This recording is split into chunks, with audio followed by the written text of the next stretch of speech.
You are listening to Offensive Lines with Marlon and Boyd. Small stakes NFL gambling for the average fan. Welcome to Offensive Lines. I'm Marlon.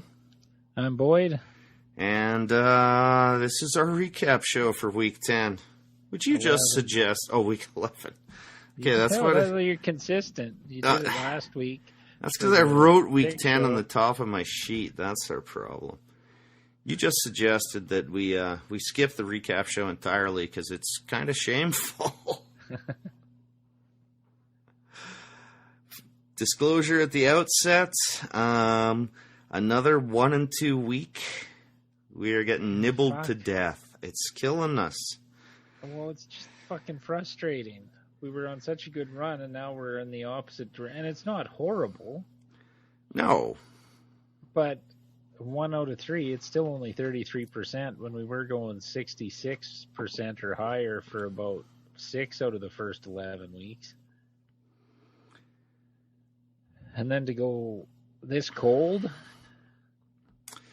Yeah. So we lost 35% of our investment. We won one game, Dallas over Miami on the money line. There are 10 paid, 1952. So I guess if we had to win one, that was the best paying one. Though by no means was that a good payment. No. We were still paying. More games coming up this week. Oh, I know. Maybe that'll shake us out of our doldrums. Coming off our worst week of the of the season for me. Yeah, well, my overall number. I think I've been around here before, but you'd been having a solid season. But let's get right to the recap. Okay, the Thursday nighter, Tennessee at Jacksonville. I didn't see this. Yay. I was out with friends. That was one of our rare picks. You. We both got it right. Well, and that was fluky, too. It should have been a push. Fuck. 3.5 minutes left. Titans get the ball down, a field goal. First play, pass to a tight end. He gets hit, bounces off it, then decides, the ball's shifting on him. After he got hit, he hadn't gained complete control of the game. Then he decides to dive for the extra 2 yards it would get him. And somebody puts the hand on the ball, and it's out. So it's at basically the Titan 30 with 3.5 minutes left. They got like 4th and a foot to end the game because the Titans were basically out of timeouts. They called their final timeout. Then the Jaguars rethought it and decided to kick the field goal. They had their offense on the field to go for it till the Titans called the timeout. Then they decided to kick the field goal. So the Titans ended up getting down to the 20, 25, and then Mariota got sacked on the last play of the game. Oh. Roll scrambled out of the pocket, kind of stumbled, which I can't figure out when you're four rushers against 5 offensive linemen, how guys come clean into the pocket. But they did. And interior or from the outside? Interior.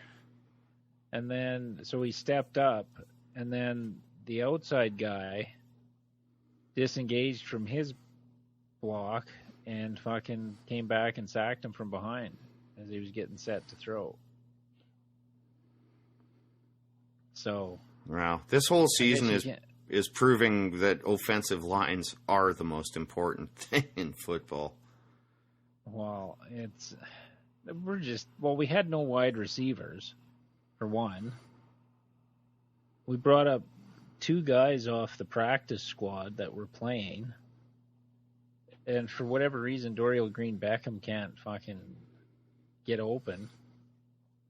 Walker was open. He had a decent game, tight end, and they threw to a couple other tight ends. But I think it was in the second half, they still hadn't completed a pass to a wide receiver. Oh, you don't win many games that way. And our running game was pretty good. Like, Andrews had, I think, 16 rushes for 75 yards. That's a pretty good game on the ground. I don't hate him. I mean, I've watched him run a few times. I think he's not the most talented guy in the world, but he looks like a solid, efficient back who will take what's given him. I don't need Chris Johnson again. No. Just 4 yards. We have Mariota's going to be a good quarterback. We just need to get some pieces around him. We need to get the offensive line figured out. And we need some receive. Like, when Kendall Wright went down, we're fucking lost. Like, we'd have been better off hanging on to Nate Washington for an extra year instead of letting him walk. Because we have no real veteran wide. Like, Kendall Wright's in his 4th year. Justin Hunter's in his 3rd year. Green Beckham's a rookie. We had no, like, 8-9 year vet. Yeah, that possession veteran who can, never be spectacular, but will get his 70 yards and free up some space for the other guys. That's what you're looking for. Yeah, and we're wasting a good year with Dick LeBeau's defense. Because our defense still plays really well. It's terrible when you can't score points and your defense is giving up 18, 19 a game, and you still can't fucking find a way to win these games. I would know nothing about that. So. No. Oh, but it's hard to, like, we got an interception when Jacksonville was driving inside the 20 in the 4th quarter. But you just can't, all the mistakes and shit on offense, you can't expect the defense to cover up for all of it. No. I still think it's moving in the right direction, and keeping LeBeau would be nice. But who knows who the fuck they're going to hire as a coach? Who the fuck's out there that you'd even want as a coach? Is there a hot coordinator? Like, I haven't heard of anybody on the come. Like, you want somebody that's, I would think, more offensively minded, because that's where we've had the problems, is in scheme and design of an offense to get guys open. Yeah. And I don't know who that is. No, it's going to be interesting. I can't think of anyone who's being touted for the Miami job, the Tennessee job, anything like that. I've heard no names bandied about, which is rare. Yeah, like, there's no buzz about anybody out of college, out of... Yeah, like, who... Yeah, the coordinator who's ready to at least take the stab at the next level. I can think of no one. Like, I'm trying to think who has good offenses. Like Carolina, maybe? Their old coordinator for what they're doing with what they have there? Because I know Mariota's not the same size as Newton, but they're getting open guys that are fucking no better than our receivers, and they're open. Yeah. Like if you drop Delaney Walker where Greg Olsen is right now, he'd have the same fucking number. I was just going to say, I mean, the big weapon there, which somehow seems to be creating openings for the Ted Ginns and Funchuses of the world, that's comparable. It's not like Carolina's offensive line is particularly good. Stewart's serviceable, but from what I've seen of Andrews, he could be the same thing. I mean, that might be the best fit out there, now that you mention it. Though I think Carolina's defensive coordinator is going to be the first guy tapped for head coaching. Yeah, but isn't that Rivera anyway? For the most part? Yeah, I'm not sure. I can't even name who their defensive coordinator or their offensive coordinator is. Yeah. But who has a good offense out there that you'd go, I'd take him as a head coach? Well, sure as hell not Hugh Jackson. No, and I'm from Cincy and Arizona's maybe. Well, isn't that Bruce Arians? Yeah, you know, it's kind of use the same argument as the Rivera. But one thing about this game, I just wanted to share a message. my attorney Kelly texted me during the game about the Color Rush uniforms. He said, and this is a paraphrased quote, "It looks like the Broadway cast of The Lion King fighting an army of Smurfs." See, I like the Titans jerseys because it was similar to what they used to wear in Houston. Very similar, the powder blue. So I quite enjoyed the Titans. The gold of the Jaguars I didn't get, the solid gold whole thing. But the Titans were more of a throwback to the old Houston Oilers. I suppose there was a Smurf enjoyed. element, and I'm certain that's... Well, yeah, they all blue all blue everything, same color, yeah. Yeah. But if the jersey, fantastic to me. Well, you know And what I like, hats. but I like the sky blue. I mean, I know Titans are more of a powder blue, but you know what I think of the Chargers throwback jerseys. They are still gorgeous. So that I liked. I like the Titans jerseys. If you broke it up with like a white pant with a blue stripe or something, fantastic. Yeah. And they don't sell the pants; they sell the jerseys. So. No, that's true. I still. Right? No, it's not. It's not good. I'm not defending it, but I like the Titan jersey. And the hat Mariota was wearing was fucking fantastic. All blue, even the logo, all fucking blue. I never noticed that. I'll have to look up an image of that because, like I said, I was out with friends on Thursday. I said that to my wife. I said, "Look at that hat." I actually had to rewind it and show it to her.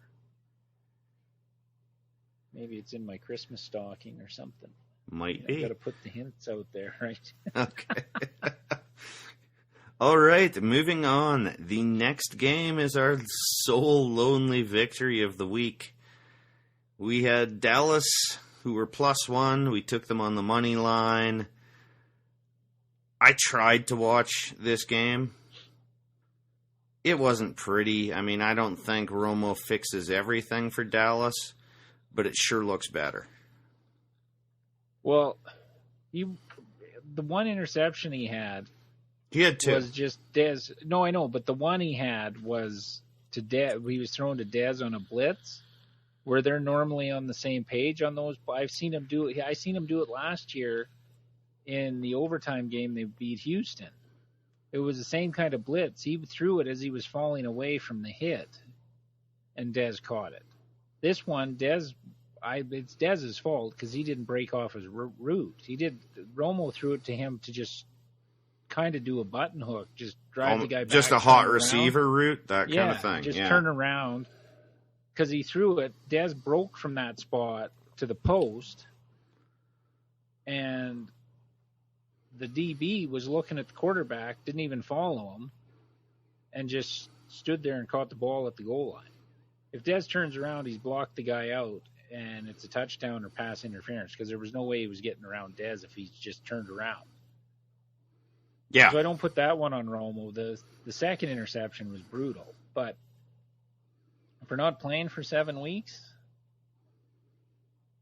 at least they have a shot against Carolina this week. Yeah, that's going to be an interesting game. Because Dallas's defense, for as shitty as their offense has been, their defense has played pretty well over the last 8 games. Well, and McFadden has been running really well, and that's without any credible threat of a passing game. If that O-line has been tearing holes for him to run through, as they really have been all through the losing streak, imagine those holes will just get bigger and bigger. Well, and Dez will have more opportunities. Witten. Is Witten even playing, or is he hurt too? I didn't even see him. They were going to Rivera. He was playing, as far as I knew, because I'd been talking about it, and we both, with a coworker, and we both thought Witten might be a good play in fantasy if he were short at tight end, because he's been Romo's security blanket for how many years? And I didn't see him on the field in what I watched of this game. No, I didn't either. He threw to Rivera a few times. But Or not, Rivera Escobar. Sorry, Yeah. Escobar. Sorry, Rivera's with. That's the other game I was watching was Oakland, Detroit. Because, of course, the Titans played on Thursday, so I had free Sunday first games. I was all over the map, but it was mostly Dallas, Miami because we bet on it, and Oakland, Detroit because we bet on it. Yeah. But, no, Dallas didn't look bad. And I honestly, outside of the quarterback position, I don't think they looked that bad in this horrific losing streak. Well, no, they found a way to lose, but overall, they played 50 to 55 minutes of a good game in almost every one of those losses. If Romo had been healthy, even without Dez, if Romo's healthy, they're instead of 3-7, they're probably 7-3. Yeah, and or 6-4 at the worst, with as close as some of those games were. Yeah, I think Romo's at least a 5-point difference, and they didn't lose many games by more than 5 points. No, so that's the game I'm looking forward to on Thanksgiving. Agreed. That one. Okay. Going to be who could give a shit, but I watched a lot of the next game. It was Denver were 1-point underdogs going into Chicago. They prevailed 17-15. Now I'm not jumping on the Brock Osweiler thing yet. He was perfectly adequate. He was what you expect out of a solid backup. Yeah, game manager. Yeah. They didn't ask him to do much. He threw a really nice laser beam touchdown. It might even have been too hot. Yeah, it might even have been a little too hot, honestly. But it had to have some heat to get through there. The defense won that game for them again. And Cutler looked Cutler-ish. Well, no, Alshon Jeffrey again. And they were missing somebody else on defense, I think, too. On defense, and Forte's gone.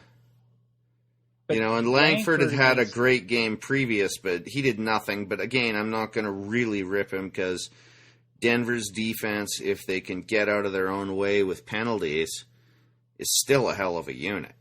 Oh, yeah. Like the one drive where Chicago could have taken the lead in the third quarter, I believe it was. There was 2 pass interference calls that equated for about 50 yards. And they couldn't get it into the end zone. They got down to the 10 and couldn't fucking punch it in. Yeah. And that's where I kind of thought, we're done. Well, we didn't bet it. We considered it, but we decided there were too many variables in the game. Yeah, which turned out to be true because we were thinking Chicago. Yeah. On that one. And then we thought, no, Osweiler, there's 2, that's... Now, Osweiler was as good as Peyton has shown this year. But I'm very curious about next week because I've said it before on this pod. It's the second week. Once the coordinators get a full game of film on a guy, guys who looked like saviors suddenly come crashing to earth. Well, and it's the Patriots. Yeah, okay. I wasn't even considering their opponent. I was just thinking anyone. Because once you have data, these defensive coordinators will see your tendencies. They'll see your weaknesses.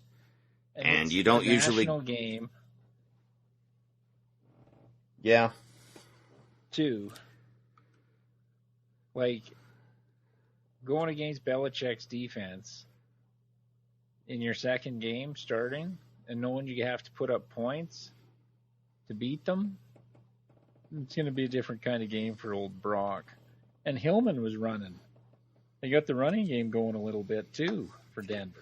Oh, yeah. And, he got stuffed on the goal line, or that's how people interpret it. No, it was just one of those things that you get with a backup quarterback. They did the exchange. He didn't get his foot out of the way, and he tripped him. Otherwise, the hole was there for the touchdown. That was a 4th and goal. So I don't hold that against Hillman. But part of this, too, is Osweiler can roll out and throw the ball. Yeah. And that's what the whole Kubiak offense is about, is moving that pocket around, which is a philosophy I like. And let's face it, Peyton that's not one of his many skills. Never has been. So I think it's going to be really interesting. Cutler wasn't great, in my opinion. Well, no, though that's against one of the best defenses in the league. Yeah. And when you're missing your best receiver... And they missed him particularly in the red zone, as you talked. I mean, They had the height advantage that they could have used there. No, but going in, you just have to take Martellus Bennett out of the game. Yeah. And then what do you have to worry about at receiver? So, the Bears aren't a horrible team. No. So, they've lost a lot of games like this, too, this year. By 2 or 3 points. They're more competitive than we thought they were going to be at the start of the year. Or even 3 games in, when they did look really terrible for a while. But only for about a 2 or 3 game span. And since then, they've been playing some pretty solid football.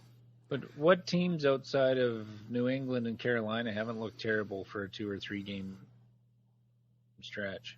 Nobody. So far this year. All right, well, we both got that one wrong. Next game up. Surprise. Indy, we're 6-point dogs at Atlanta.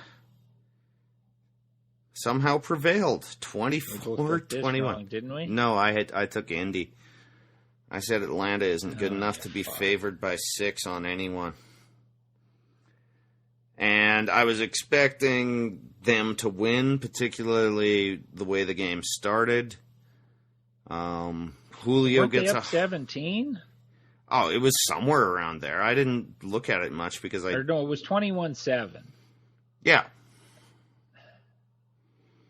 And I thought, that game's over. And then I went and showered after the Cowboys game was pretty much over. Come back out, and I turn on the TV. Colts. But come from behind win. I'm like, what the fuck?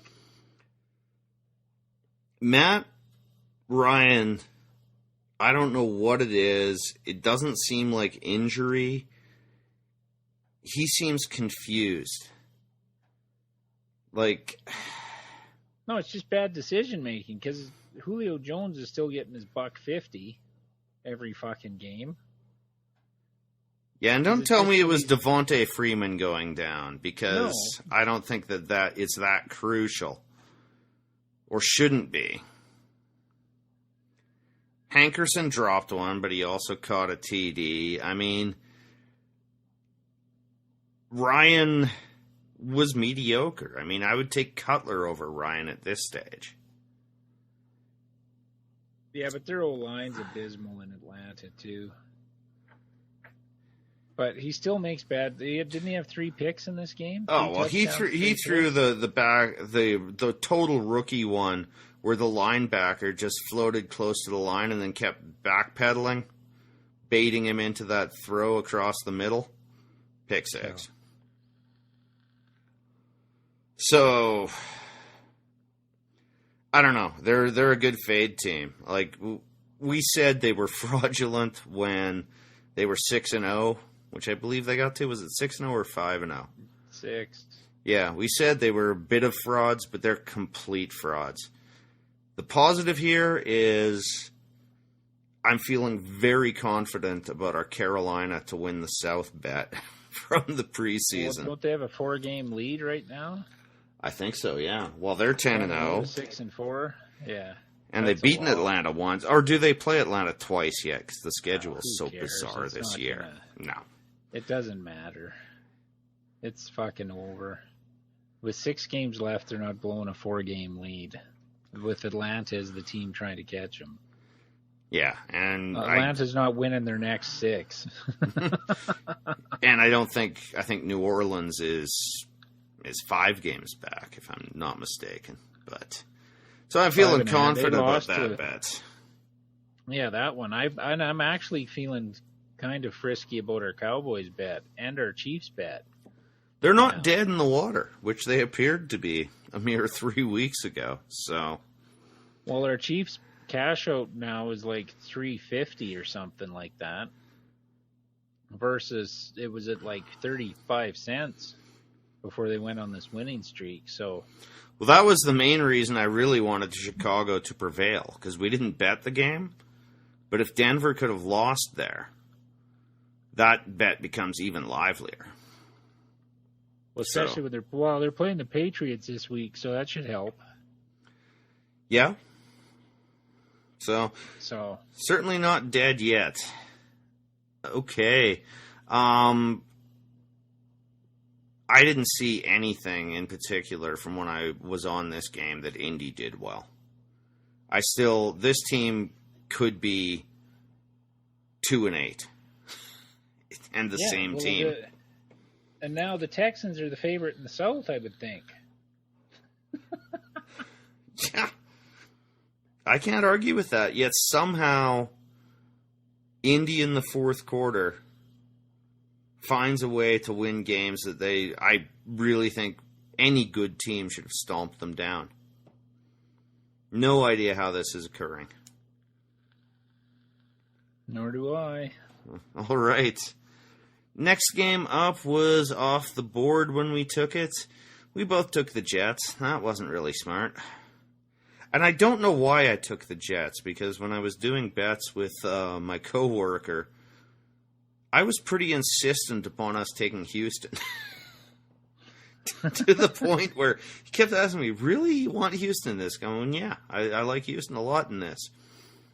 To my surprise, I took the Jets on the podcast. Yeah, boy. Well, we just didn't think their defense could do anything, and they put up a whopping 10 points against the Bengals. Yeah, and it was TJ Yates. Revis Island fucking got burnt twice for touchdowns to fucking Hopkins deep. Yep, and on one of those, he was 10 yards out of position. And when the ball was thrown, I just thought, there's no way you can close on that. No, and Hopkins had to slow down. That's the first one you're talking about. Okay. Down the post one? Mm-hmm. Is that the one you're talking about? Yeah. Hopkins actually slowed down a half step to wait for the ball, and Revis didn't get there. Now, Hopkins is insanely good.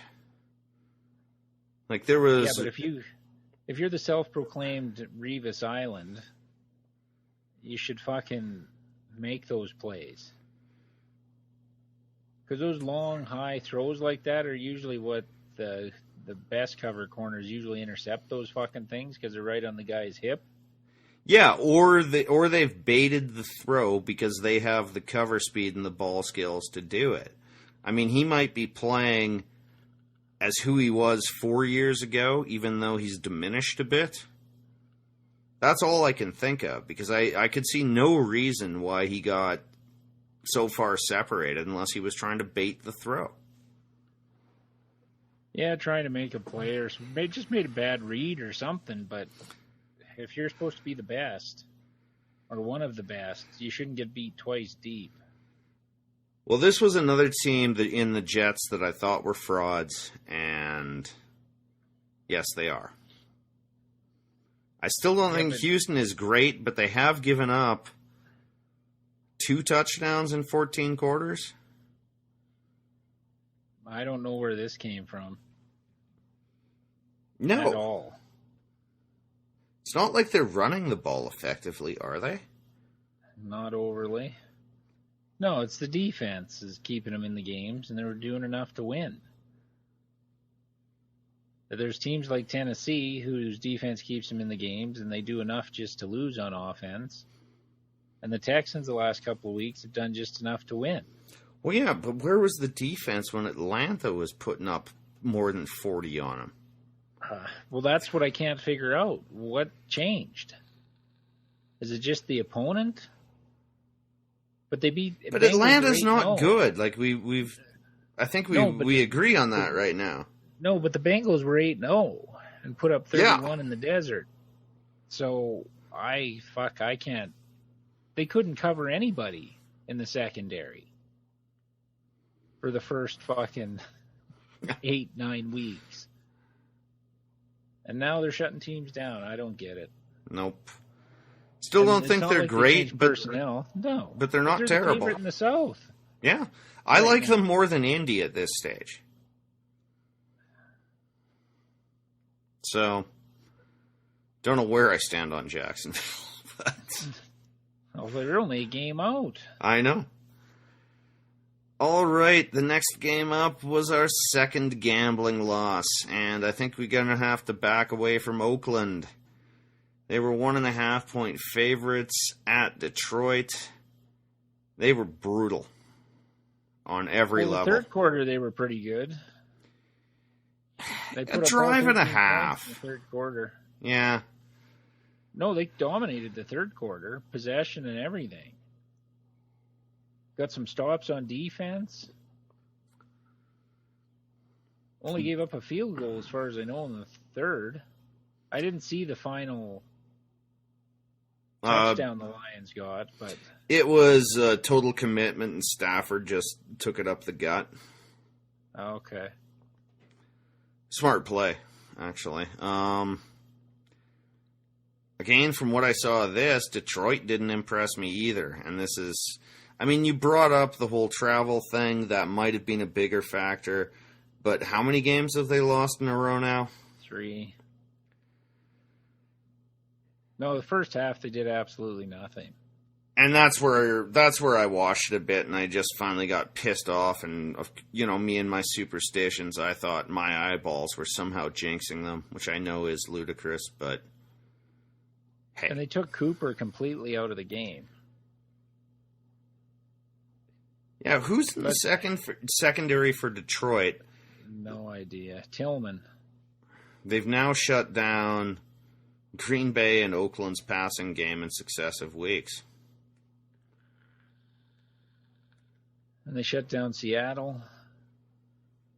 Yeah, they don't have much of a passing game. No, but it's just that was always supposedly their weakness was their defense. Now the offense can't score anything. Remember the days when the defense couldn't stop anything and they put up 30 a game? Yeah. But yeah, this wasn't a great game to watch. Detroit still has no running game. They didn't look good at all either. No, that's what I was just saying. It's like if Oakland could have done anything in the first half, this game was there to take. Like, they only gave up 3 field goals in the first half, which for what their offense was doing was fucking spectacular by the defense. And here's the problem. I think it wasn't it a touchdown and another missed extra point? No, was it? I think it was. That might be something to check, but I'm pretty sure like it was 6. I slept in a bit on Sunday, but it was 6, and I'm pretty certain they missed yet another extra point. I could be wrong. I'm just looking. I thought the score would tell me, but it just, when I went to the quarter score, just went 6 points. Okay. I'm going to look that up because now I want to know, because I thought it was 3 field goals. Oh, and of course that doesn't show me anything.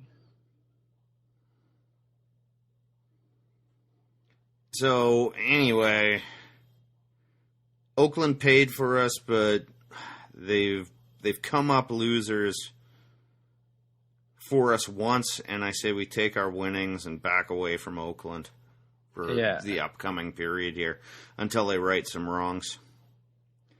And one thing, when we were watching them earlier, Carr looked great. And I saw him throwing some bad late passes when I was on the game. His accuracy wasn't there. So I still think he's going to be good. I'm not going with the naysayers that, he's overrated. I still like Carr as a quarterback, but I think he needs a little more time. Yeah, it was a touchdown. No, it wasn't either, because he had 3 field goals. Okay. All right. Well, Now, they had a safety. They got a safety. Yeah, so, okay. My bad. I was completely wrong.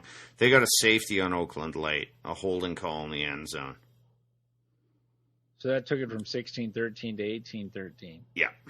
See, I thought it was Detroit got it to 13-12 and then got a touchdown and went for the 2-point conversion because I didn't see the end of it. Yeah, no, I'm completely wrong. Disregard everything I said there about the missed extra point. All right.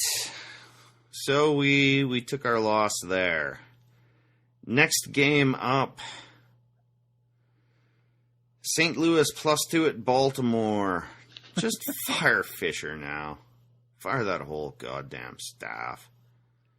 You can't beat a Baltimore team that loses Forsett with a broken arm, and then Flacco leads the final drive, Phillip Rivers style, on a torn ACL.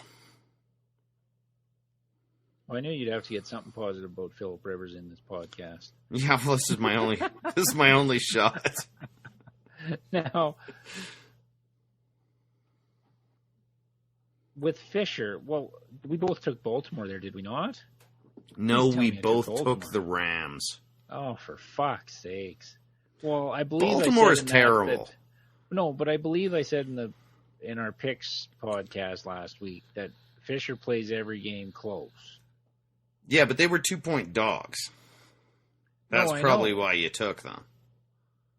But that's why I'm saying that's what he plays every game to win by 3. And they lost by 3. Oh, they're both just terrible fucking football teams. Though Baltimore has been as stricken by injury as the Chargers. So I don't hold them with the same contempt that I put on the Rams. Once people realize that Gurley is good, they might as well stack 11 in the box. There's nothing the Rams can do. And why the hell did they let, who was it, Case Keenum? Yeah, that's what I was going to bring up. That's the biggest storyline. Yeah. More so just for the NFL. Yes. Concussion protocol, the guy couldn't even stand up. Bizarrely, I saw that play live. We were on that game. Must have been the only thing going on or something. And saw the play live. And Shelly and I were just talking about the bouncing your head, like the back of your head off the ground. That's brutal. And it's like he's concussed. And I turned away relatively quickly, having no idea that somehow he would escape their independent concussion protocol, anyone. And why, as a human being and a coach, would you still stick him back out there, Fisher? You got a lot to answer for in my mind. Yeah, and I always thought he was more of a player's coach when he was in Tennessee. And you didn't think he was dirty? Guys would be injured, and he would come out on the field and with the training staff and see how they were. You know what I mean, like stuff like that. Yeah, but now as it turns out, he was just hoping they could get up and play another play. Seems to be. Well, see, and that's the problem with the way, and he should be fired, but that's the problem with coaching jobs and player safety. When you're trying to win football games and keep your job, you don't give a fuck. That's what they have to figure out. Yeah, you can put all the rules you want in. But I think a huge part of this is the NFL's supposedly independent people. Because anyone who watched even the initial hit, and it looked much, much, much, much worse in the first slow-mo replay, everyone watching that game on television knew he was concussed. Every single fucking person. Yeah, he got carried out like almost a fucking fireman's carry. Like I don't even know he was fully conscious. Yeah, all of their great protocols don't seem to work. No. And I don't know how you fixed it. No. But in this case, like that's the obvious case. If you've put in this system and you want anyone to believe it could work, that would be an example of saying, hey, even if he's not concussed, we are looking at it. What, do you have to have the parents there? Take away his helmet like he's playing Pee-wee? Yeah, I don't know. I'd like to hear something from the teammates who were trying to help him up, and anyway. Well, they're not gonna betray the NFL. Yeah, that's true. All right, next up. Hey, we got this one right, Boyd. Both of us took Tampa Bay. Yay. Plus 5.5 at Philly. Why didn't we bet this fucking game? It had all the makings of Philly getting fucking stomped.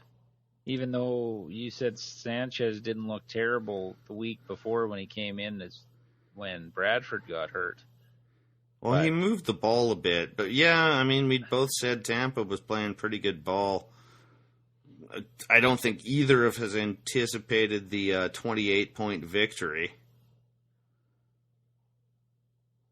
Philly's brutal. Or Winston thrown for 4 touchdowns, or did he get to 5 as well?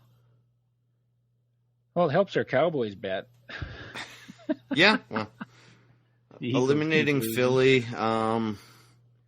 Enjoy your time in Philly next year, Colin Kaepernick. That's what's going to happen, by the way. No, Kelly's not going to be there. No, Kelly's not going to be there. Oh, no, Kelly's going to be there. No. He cleared the house. They ran Andy Reid out of town. I know, but that's why he's gone. Here's your chance. You got full control. He got to do whatever the fuck he wanted in the offseason, and they stink. If he leaves, it's because he's taking a college job. Him. Oh, I agree. No, well, that'll be the scapegoat thing to do. He'll take the college job and say, yeah, I'm heading back to college. And it saves him face from getting fired. Yeah, well. He'll go back to college. He's done. I don't think he gets fired, though. That's my opinion. They will stick with him if he decides to stay. No, he's gone. Anyway, he'll go back to college because they'll tell him, you're gone. So if you want to save some face, accept the college job and we'll do a mutual parting of the ways. But it's essentially he's getting fired. They may not come out publicly and say fired, but it's like Harbaugh. Mutually agree to part ways, and he goes to college just like Harbaugh and looks like a hero again, just like Harbaugh, and everybody goes on their way. And the Eagles are left in the fucking shambles.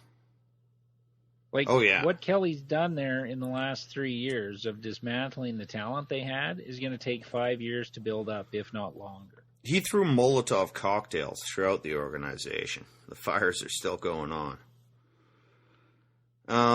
Didn't watch much of it. But we discussed it on the podcast last week. Tampa Bay may not be terrible. We're losing that bet if we didn't lose it already. Oh, I think that game finished us. So yeah, there's a loss for us. Wasn't it 5.5? Yeah, but don't they have 6 wins now? No, they cannot 6-4. Oh yeah, okay. Yeah, I don't see them losing out. Let's put it that way. No, they're playing an impressive. I mean, the muscle hamster, and yes, I'm still going to call you that. Comeback player of the year, perhaps, if Chris Johnson and him, I guess. Yeah. Well, and did I say this to you privately, or was it on the podcast last week about what Winston said after the... You said it on the podcast, I believe, that you were buying into him as a leader. And was it... I don't think he's going to be more like Cam Newton. Like, Newton's not technically the greatest quarterback, but he just makes plays to get the job done. He can throw it when he has to, make enough throws to make it work.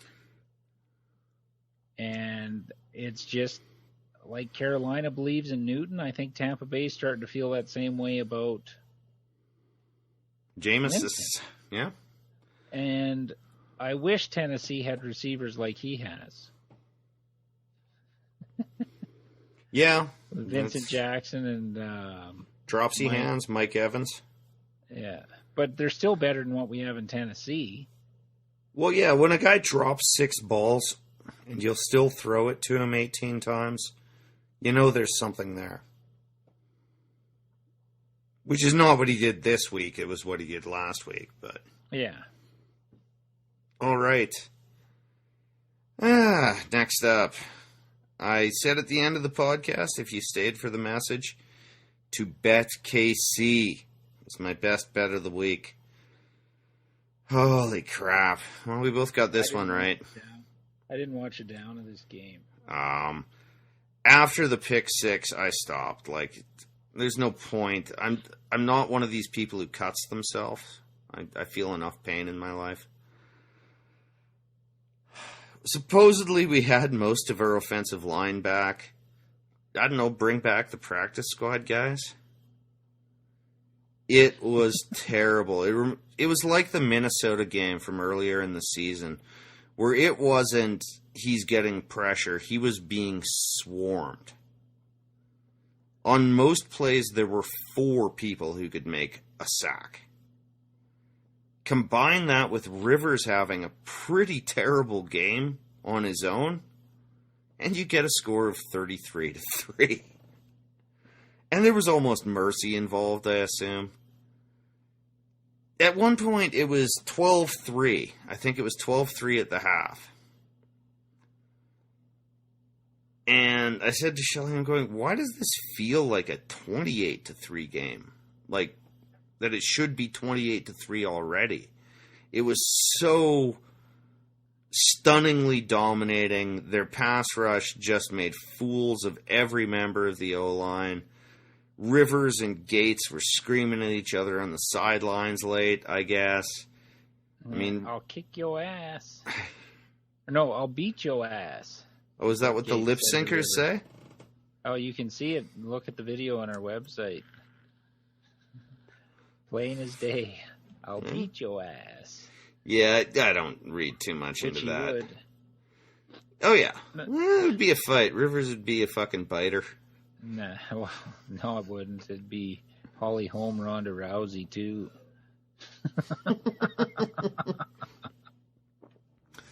Anyway, I mean, I don't know what occasioned that. I do know that on a blitz, this was before I stopped watching, Gates had 4 yards of separation across the middle. I've seen them hook up on that, 150 times. Exactly that play. Rivers missed by 3 yards. You combine that, to even keep this game close, Rivers would have had to have been close to perfect, and he was not good. You talk about a team without receivers. Inman, Gates to whatever extent, a couple of guys I don't know, and then Danny Woodhead as an outlet valve. It's bad. Chargers may, however, get the first overall pick in the draft. We're looking at it. Ahead of Tennessee. We've got 2 wins. So do we. Well, you got number 2 last year. I think that should disqualify you. No, you guys have more of a chance of squeaking out a win here or there than we do. We'll see. I don't know how that tiebreaker works, but I think there's a better chance the Chargers lose out than the Titans. You still have games in the South. And with the way Houston's playing, fuck. They killed us already once. All right. That started their resurgence. So, and we have to go to Indy.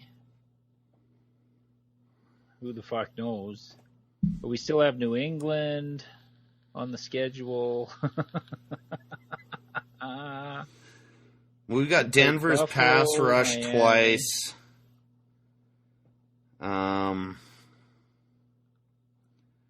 Oakland, who can...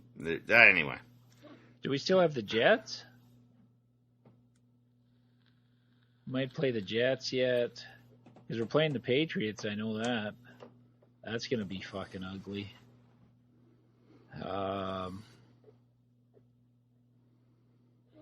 Only hope is we pull off a miracle game and fucking end their winning streak or something. That's the only thing that would give me a little solace over not getting the number one pick. But our schedule, with the way Indy's playing now, they've won, 3 games with Hasselbeck? Yeah. Quarterback? And the way the Houston's defense is playing, that was a good sentence. The way the Houston's. The Houston, yeah. The way the Texans defense is playing. And we lost to Jacksonville. Only hope Kendall Wright's coming back, hopefully this next week. Give us some threat at wide receiver. And I don't know who we're beating. Who'd we play in the NFC this year? The South. Lost to Atlanta, lost to Carolina, beat New Orleans. So who do we have left? Well, you don't. You skip one. You only play 3 out of conference, don't you?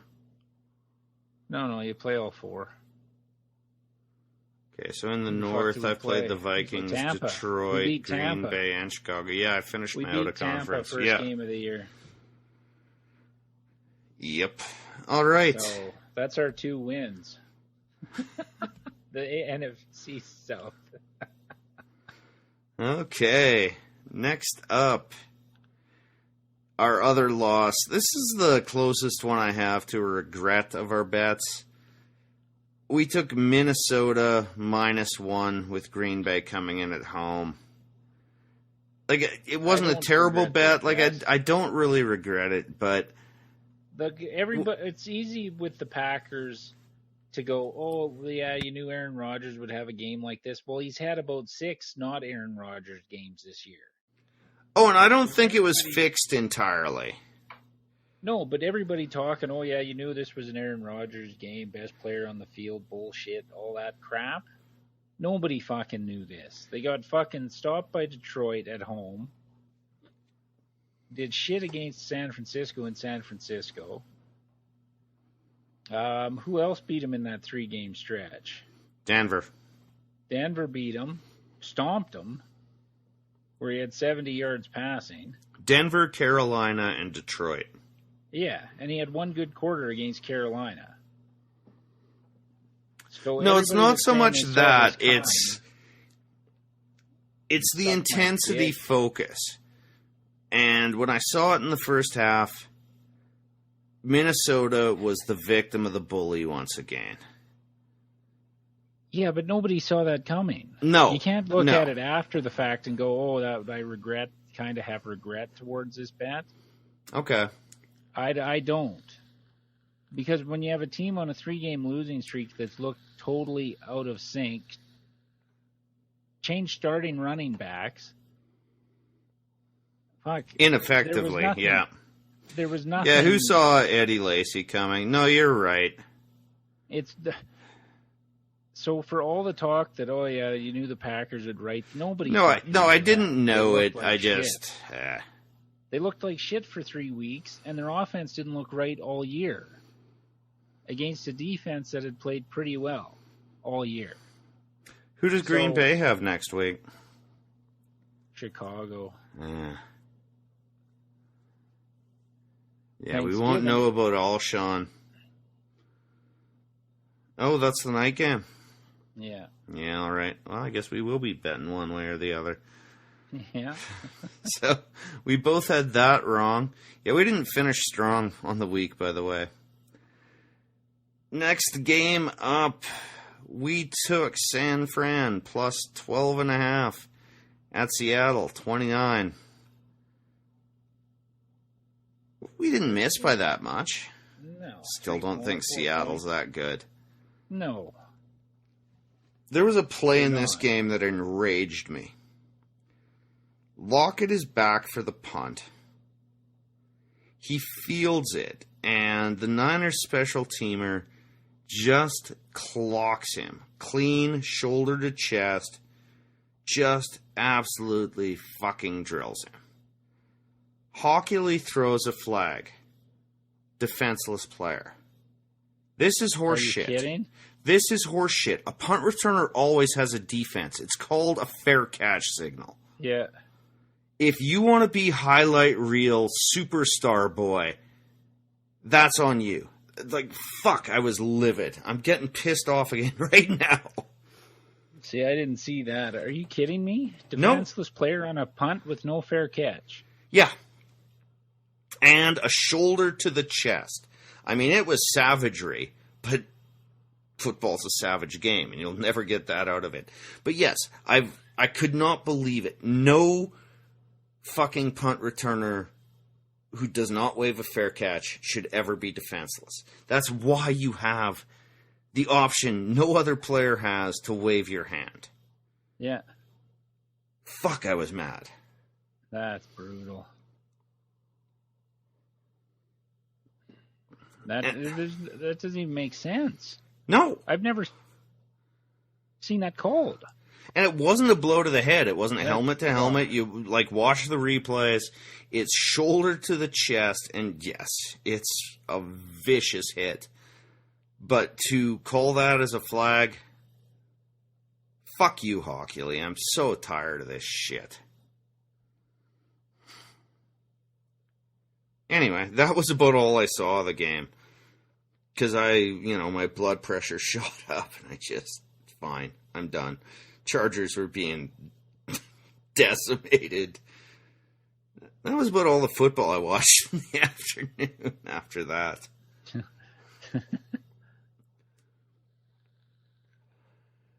So, I don't hate this pick. I mean... Well, no, Seattle hadn't done anything. And who really saw Rawls tearing it up the way he did? I mean, you look at his numbers. How did Seattle only get 29? I didn't watch any of the game. Oh, Rawls put up a couple of hundred, and Seattle didn't look any better than we've grown accustomed to. San Fran was just kind of a weak opponent who couldn't stop the run. No, I like our San Fran pick here that we got wrong, but... Then there was the night game. Cincy +4 at Arizona in the desert. We both liked Arizona, and we considered betting this. Entertaining game. It really was. I watched the whole one, pretty much the whole game. Yeah, see, I didn't watch any of that game. Arizona, like, Carson Palmer threw two of the worst picks I've ever seen him throw in the first quarter. Cincy, that O-line is usually excellent. Arizona's big blitzes, Cincinnati was helpless to figure out what to do about it. Jeremy Hill's a meathead. After a nice run gain on one play, he then spiked the ball into Frosty Rucker's chest for a 15-yard unsportsmanlike, completely deserved. Then they brought in Giovanni Bernard, who had a great game, and then it was bizarre. It was a strange but entertaining game between two pretty good football teams, which happens so rarely these days. I feel required to comment on it.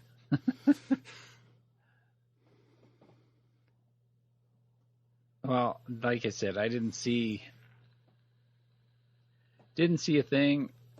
Yeah, you texted me for followed advice during the game, so I figured you weren't watching. Well, it's so much football, and that's usually we do family supper every Sunday, so. Oh yeah, no, I'm not into it. As I said, I skipped most of the afternoon. From what I heard, there's no reason that Arizona shouldn't have held. They did the same thing when you get up by 10. Don't play defense because it doesn't fucking matter because you're up by 10. Defense. That is fucking gambling kryptonite. When a team gets up by 10, when you have them to cover by 4, it's fucking brutal. So, because that's always in the back of your head. They weren't really playing that way, though. Not entirely. Like, there was a huge blitz, and it was a flip out to Giovanni Bernard for 21 yards and this was like the game or the the drive that brought it close. They were still blitzing like mad. It wasn't the usual soft zone. Okay, but there's a time to blitz and a time not to blitz. Well, this was only off by that much. I mean, I don't usually like the big blitz, but it was a hell of a play that Cincy was forced to make. Now, my confusion with Cincy, though, is, yes, he dropped one, but Giovanni Bernard had 2 catches that went for 90 yards. But they only threw it to him on the swing outs, the underneath flips, and that, I think, 4 times total. 1 incomplete, 1 drop, 2 for 90. But somehow they keep trying to force it to A.J. Green. Tyler Eifert had a good game after all those drops in Houston, but I don't think Arizona actually did do the whole soft gambling thing. And I didn't see the final play with the where supposedly Cincy was trying to fake the snap count. But by most accounts I've read, yes, they were guilty and it should have been a penalty. You're familiar with that controversy or no? No. What, somebody on the offensive line was calling out the hut? No, on the defensive line was calling, go, set.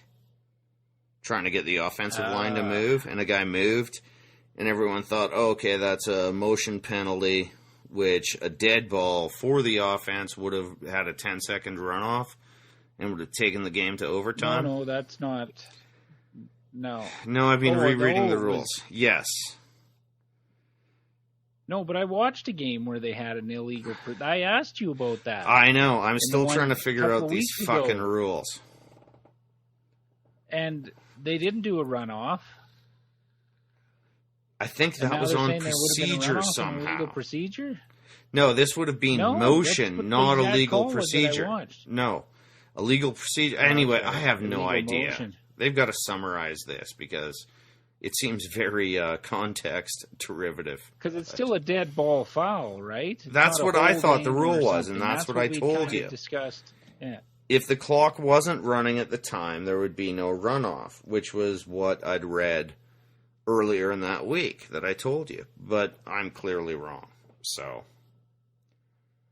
once again, instead of simple rules... So a procedure penalty isn't a 10-second runoff, but an illegal motion, like a guy running towards the not set, running towards the line, is considered in play? I think that's still procedure, but if an offensive lineman jumps, somehow that makes it a 10-second runoff. No, because that's what happened in that game I asked you about. Oh, okay. Well, I was obviously wrong about the rules, and I just thought it was an offensive penalty, and the final 2 minutes results in a 10-second runoff.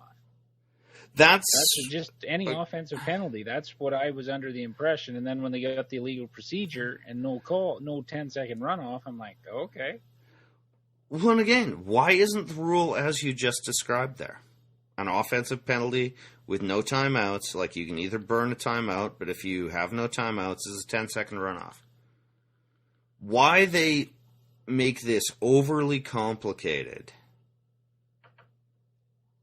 is ridiculous to me. Maybe it's because Jeff Fisher is on the competition committee, and we all know that he's a fucking tool. But Yeah. all right, and I did not watch the Monday night game, in spite of the fact Nor that did it I, was really. Buffalo at New England.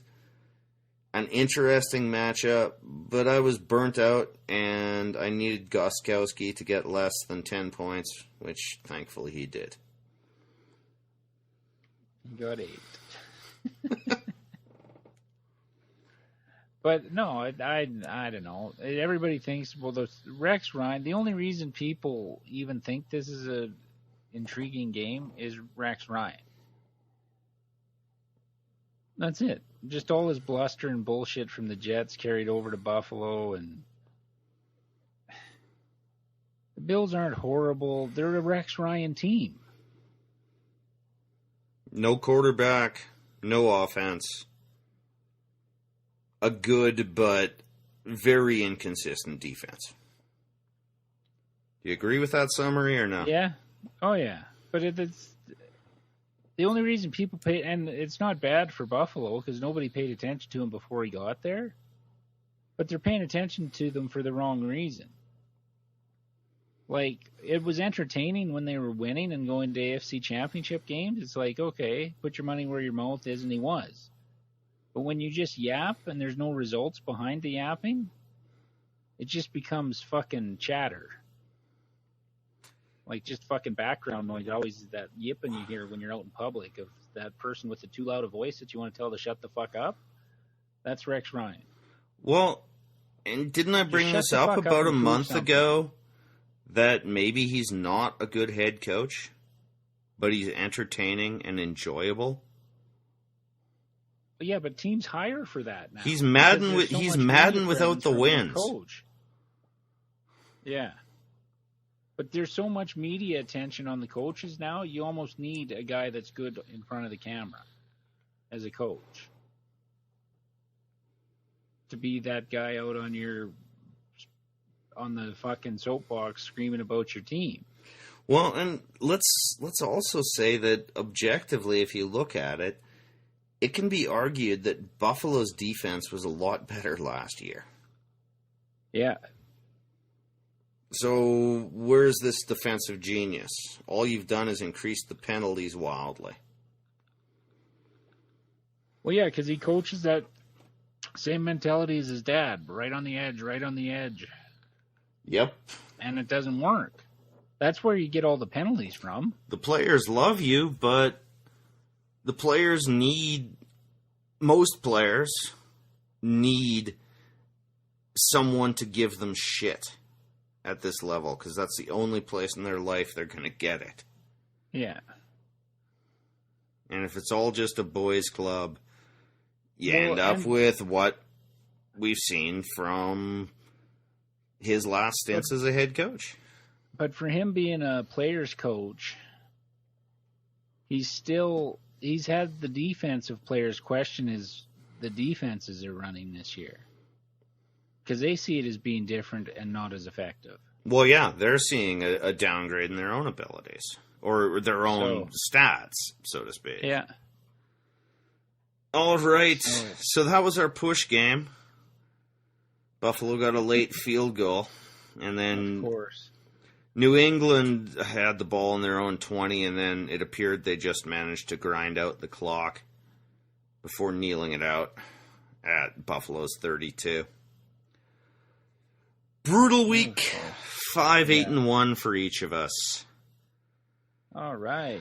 Yeah, fuck. Jump on this train, folks. Start fading us. Could be the time to start the fade. No, we're turning it around. We're doing 6 games this week. It's time to turn it around. All right, we haven't had too bad a success on Thanksgiving games. I'll say that. No. So I think tomorrow, what do you think? We'll post Thanksgiving games as a quick podcast, and then we'll do our pick show, which we'll post the same day. But if you just want to hear our Thanksgiving picks, that'll be up as its own entity. That sounds good to me. Okay. All right. If you want to check out our podcast, you can listen to it on iTunes or Stitcher for your Android device, on our website, offensivelines.ca. And just a little tip to those of you that were used to downloading it from our website. For some reason, WordPress isn't allowing the download for some reason. It just does not work how I've put it into the post for the last 4 years. It does not work. So you may have to go to Stitcher to download it if you want to download it. I can't get it to link up Or any iTunes. which way. Or iTunes. But yeah, so it's a fucking, I don't know what the fuck's going on. It doesn't even play in the internal player from the link anymore. So I can't figure it out. If anybody has a fucking clue, I've Googled it. I've fucking tried to insert it 18 different ways and nothing fucking works. So it worked in week 10. You can go to the post right now and download week 10. And in week 11 it doesn't work. So from 1 week to the next it doesn't fucking work. I don't know if it's an issue on their end or they just cut it out, because I tried. And okay, I'll finish this, and then I want to get into that for a second. So you can follow us on Twitter at Offensive Lines for any updates to our blog posts or when a new podcast is available. Our personal Twitter accounts at O-Lines Marlon or at O-Lines Boyd. Facebook.com/Offensive Lines. And if you want to send us an email, it's offensivelines@shaw.ca. I'm Boyd. I'm Marlon, and that was our recap show for week 11. Fuck, I hate WordPress right now. Degenerate fucking gambler.